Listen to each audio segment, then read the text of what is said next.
કેમ છો મારા ખાવાના શોખીન મિત્રો? સ્વાગત છે તમારું વારું પાણીમાં. મિત્રો, આજે આપણે બનાવશું એક સ્પેશિયલ મસાલા સાથે કેપ્સિકમનું શાક. આ સ્પેશિયલ મસાલો બનાવશું આપણે ઘરના જ સામાન્ય મસાલાથી, અને ટેસ્ટ એટલો જોરદાર બનશે કે જે લોકો કેપ્સિકમનું શાક પસંદ નથી કરતા એ પણ હોશે હોશે આ શાક ખાઈ લેશે. તો ચાલો બનાવીએ કેપ્સિકમનું શાક. કેપ્સિકમનું શાક બનાવવા માટે અહીં મેં 3 કેપ્સિકમ લીધા છે જે વજનમાં 250 ગ્રામ છે. હવે આપણે આના ટુકડા કરી લેશું. આપણે કેપ્સિકમના આ રીતે ટુકડા કરી લીધા છે. આ કેપ્સિકમના ટુકડા તમારા મનગમતા શેપમાં કરી શકો. જો તમને લાંબુ કટિંગ ગમતું હોય તો લાંબા લાંબા પણ કાપી શકો. હવે આપણે આ કેપ્સિકમને સાઈડમાં રાખશું અને શાક માટેનો મસાલો બનાવશું. કેપ્સિકમના શાકનો મસાલો બનાવવા માટે એક પેનમાં આપણે 2 ચમચી જેટલા સિંગદાણા લેશું. સિંગદાણાને આપણે શેકવાના છે. સિંગદાણા થોડા શેકાઈ અને થોડો કલર ચેન્જ થાય પછી આપણે બીજા મસાલા એડ કરશું. બધા મસાલા ધીમા તાપે શેકવાના છે. સિંગદાણા થોડા શેકાઈ એટલે પછી આપણે એમાં 1 ચમચી આખા ધાણા એડ કરશું. 1 ચમચી આખું જીરું એડ કરશું. 1 ચમચી વરિયાળી એડ કરશું.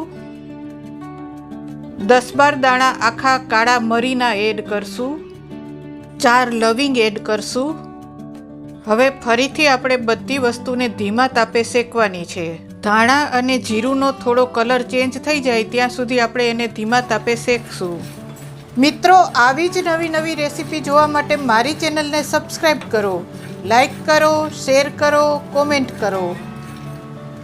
બધા મસાલા થોડીવાર શેકાય પછી આપણે એમાં 3 સૂકા લાલ મરચાં એડ કરશું. આ મરચાંનું પ્રમાણ તમારા ટેસ્ટ પ્રમાણે તમે વધારે ઓછું કરી શકો છો. ફરીથી આપણે બધા મસાલાને ધીમા તાપે શેકશું. મિત્રો, હજી સુધી મારી ચેનલને સબસ્ક્રાઈબ નથી કરી તો ફટાફટ સબસ્ક્રાઈબ કરો.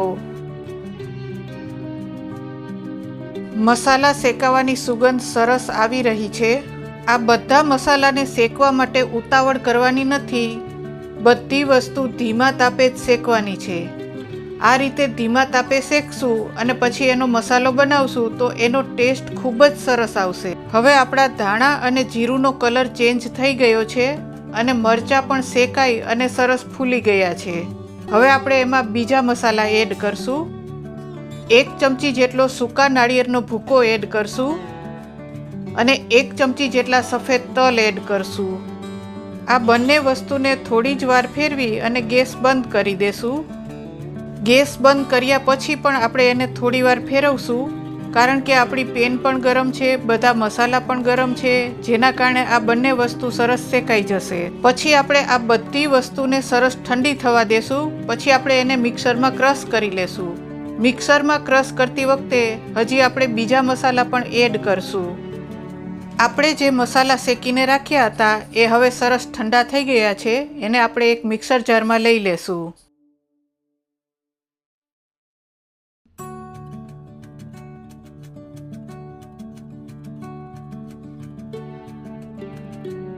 પછી એમાં અડધી ચમચી જેટલી હળદર એડ કરશું.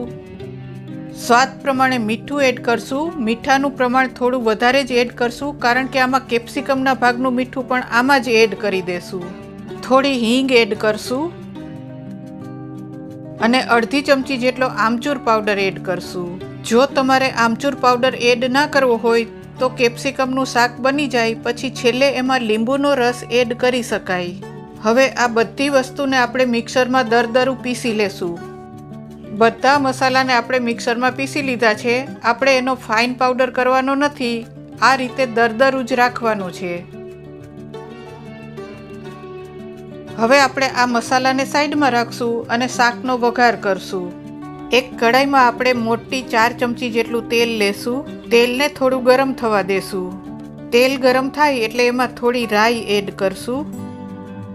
રાઈને બરાબર ફૂટવા દેશું. રાઈ બરાબર ફૂટી જાય પછી એમાં આપણે અડધી ચમચી જેટલું આખું જીરું એડ કરશું અને જીરુંને પણ બરાબર ફૂટવા દેશું. થોડા મીઠા લીમડાના પાન એડ કરશું. મારી પાસે સૂકા પાન છે તો હું એ એડ કરું છું. તમારી પાસે ફ્રેશ હોય તો ફ્રેશ એડ કરવા. પછી એમાં 1 ચમચી આદુ મરચાં અને કોથમરીની પેસ્ટ એડ કરશું. આ પેસ્ટને થોડી તેલમાં સાતળી લેશું. પછી આપણે જે કેપ્સિકમના ટુકડા કરીને રાખ્યા હતા એ કેપ્સિકમના ટુકડાને એડ કરશું, બરાબર મિક્સ કરશું. આમાં મેં આદુ મરચાંની પેસ્ટ એડ કરી છે. એની જગ્યાએ તમારે જો આદુ મરચાંને ઝીણા સમારીને એડ કરવા હોય તો એ રીતે પણ કરી શકાય. કેપ્સિકમને આપણે 3 થી 4 મિનિટ માટે સાતળી લેશું. આપણે કેપ્સિકમને વધારે પકાવવાના નથી, થોડા કાચા પાકા રહે એવા જ રાખવાના છે. કેપ્સિકમ જો વધારે પાકી જશે તો એનો ટેસ્ટ સારો નહીં આવે. કેપ્સિકમને થોડા કાચા પાકા જ રાખશો તો એનો ટેસ્ટ ખૂબ જ સરસ આવશે. હવે આપણા કેપ્સિકમ થોડા સોફ્ટ થઈ ગયા છે. આને આપણે વધારે પકાવવાના નથી, બસ આટલા સોફ્ટ થાય એટલે આપણે જે મસાલો બનાવીને રાખ્યો હતો એ મસાલાને આપણે આમાં એડ કરશું. આટલો બધો જ મસાલો શાકમાં જોઈ જશે, પરંતુ આપણે એને એકી સાથે એડ નહીં કરીએ, થોડો થોડો એડ કરતા જશું અને મિક્સ કરતા જશું. આમાં હવે વધારાના બીજા કોઈ જ મસાલા એડ કરવાની જરૂર નથી.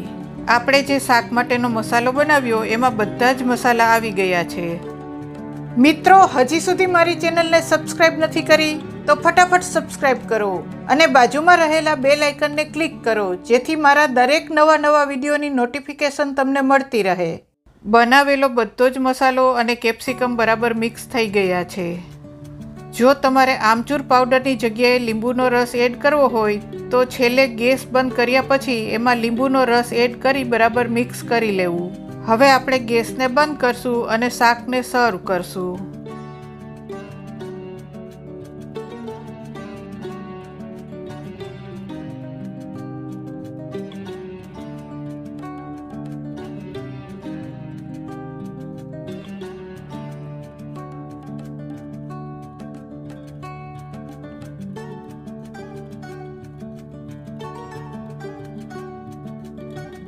મિત્રો, ઘરના જ સામાન્ય મસાલામાંથી આપણે જે આ મસાલો બનાવ્યો છે એ મસાલો શાકનો અનેક ગણો ટેસ્ટ વધારી દેશે.